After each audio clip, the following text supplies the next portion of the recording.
Polresta Kupang Kota kembali menetapkan 2 tersangka baru dalam kasus penyerangan di Wesapa, tepatnya di depan kampus Unkris Kupang 15 September lalu.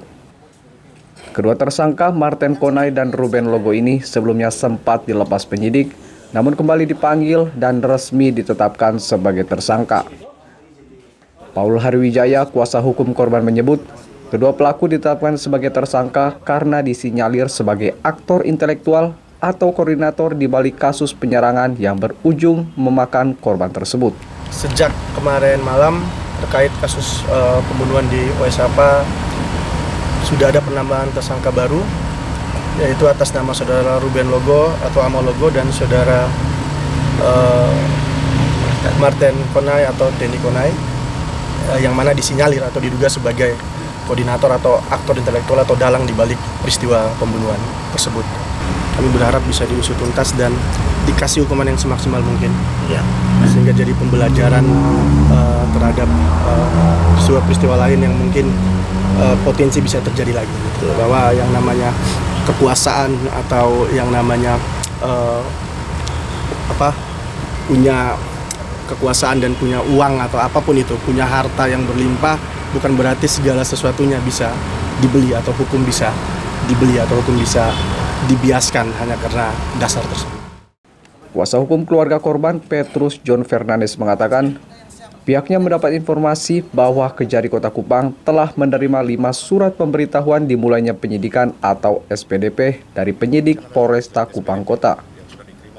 Kelima SPDP ini termasuk seluruh tersangka yang telah ditahan polisi, termasuk Marten Konai dan Ruben Logo. SPDP sudah dikirimkan ke kejaksaan dari kepolisian. Setelah dikonfirmasi ke kejaksaan, lalu tadi dari pihak kuasa hukum dan keluarga korban mengkonfirmasi itu ke Kasipidum. Dan Kasipidum sudah mengeluarkan statement bahwa yang diterima dari kepolisian adalah 5 SPDP yang sudah diterima oleh kejaksaan. 5 SPDP itu termasuk semua tersangka yang ada dan ditahan sekarang di kepolisian. Mungkin seperti itu. Termasuk 2 yang terakhir. Termasuk Denny Konai dan Amo Logo.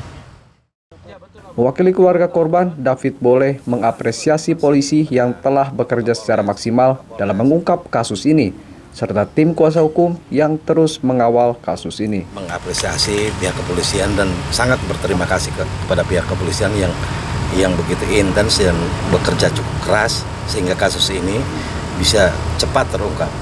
Kami juga berterima kasih kepada Bapak Kapolres, Pak Wakapolres, dan jajarannya karena sangat membantu dalam masalah ini.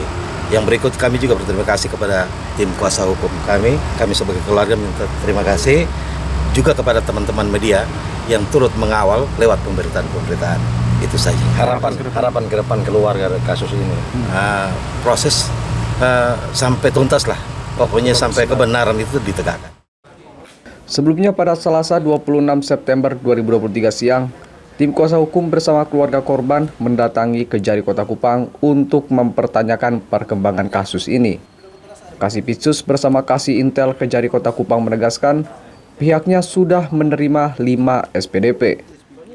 Pihaknya juga meminta dukungan dari kuasa hukum korban dan keluarga korban agar membantu kejaksaan dalam proses pemberkasan agar berjalan dengan baik, sesuai dengan syarat formil dan material sampai sidang dan eksekusi. Tim Liputan AFB TV melaporkan.